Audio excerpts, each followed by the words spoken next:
warahmatullahi wabarakatuh. Perkenalkan, nama saya Marwan Radambani, NIM 221-32728, kelas A, semester 1. Saya adalah mahasiswa Sekolah Tinggi Ilmu Administrasi Malang D3 Perekam Medis dan Informasi Kesehatan. Di sini saya akan membacakan sistem respirasi pernapasan.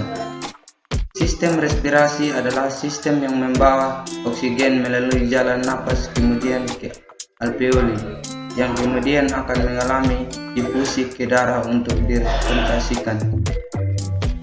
Fungsi pernapasan yaitu: 1. Mengambil oksigen yang kemudian dibawa oleh darah seluruh tubuh sel-selnya untuk mengadakan metabolisme.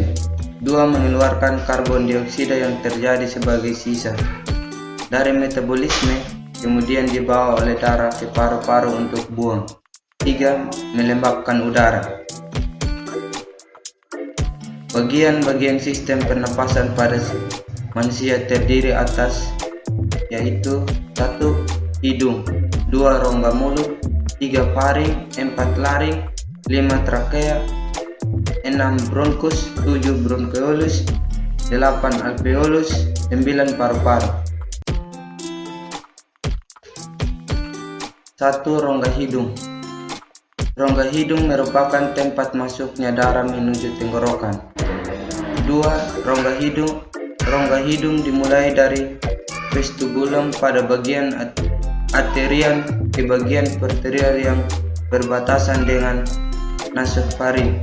3. Rongga hidung terbagi atas dua bagian, yakni secara longitudinal oleh septum hidung dan secara transversal konka superior, medialis, dan inferior. Rongga hidung terdiri atas: 1. Vestibulum yang dilapis oleh sel mukosa sebagai proteksi. 2. Rambut di dalam rongga hidung yang berperan sebagai penakis udara. 3. Permukaan dinding laternya mengalami penebalan yang disebut dengan konka. 4. Konka berfungsi sebagai proteksi bertatap udara luar karena strukturnya berlapis. 5. Sel yang berperan melemparkan benda asing keluar dalam usaha untuk mempersiapkan jalan napas. 6. Pada atap rongga hidung terdapat mukosa olfaktorius yang mengundang sel-sel penciuman dan terhubung dengan saraf atau nervus olfaktorius. Sinus perennalis. Terdapat 4 rongga yang terhubung ke rongga hidung disebut dengan sinus personalis. Sinus personalis terdiri dari: A. Sinus frontalis, B. Sinus anteroris, C. Sinus epinolis di belakang rongga hidung, D. Sinus macularis di tulang pipi. Keempat sinus di atas dilapisi oleh mukosa yang berproduksi lapisan lendir. Mukosa sinus merupakan lanjutan mukosa rongga hidung sebagai radang pada rongga hidung dapat menjalan ke sinus.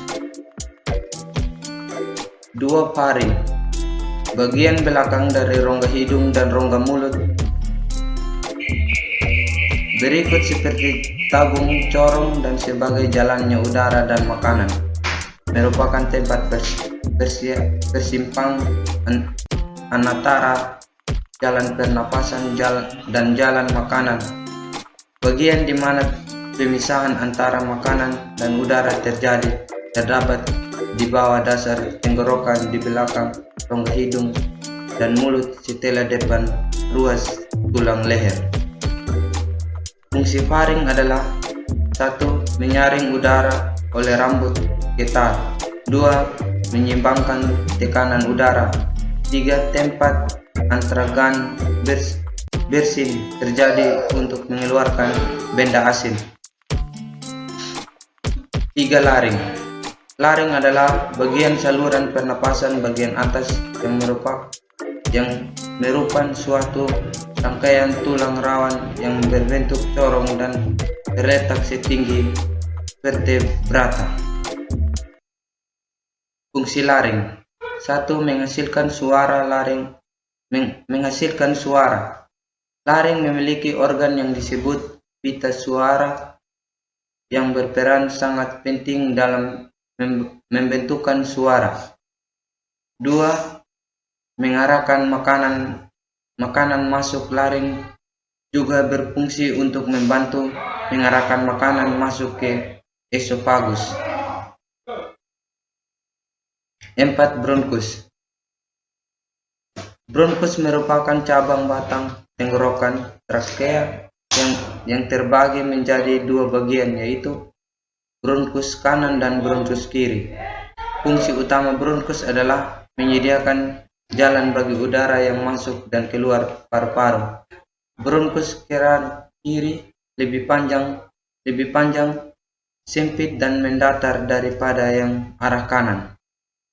Bronkus kanan akan bercabang menjadi 3 bronchioles, sedang bronkus kiri menjadi 2 bronchioles. 3. Trakea.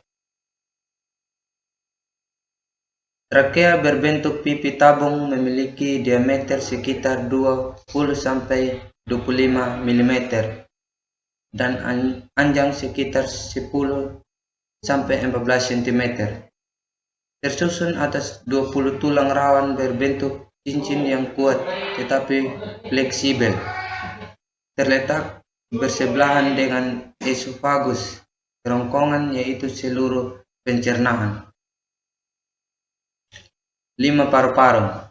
Paru-paru terdiri dari 2 bagian, yaitu paru-paru kanan yang terdiri dari 3 lobus dan 10 segmen. 2 paru-paru kiri yang terdiri atas 2 lobus dan 8 segmen. 3 paru-paru dibungkus oleh 2 selaput yang tipis yang disebut pleura. 6. Alveolus. Di dalam paru-paru terdapat kantong udara sebagai tempat deposi gas, yaitu alveolus. Permukaan alveolus dilengkapi kapiler darah sehingga memungkinkan terjadinya difusi gas, merupakan saluran akhir dari sistem pernapasan. Alveolus merupakan gelembung-gelembung udara. Demikian hasil presentasi saya ucapkan terima kasih.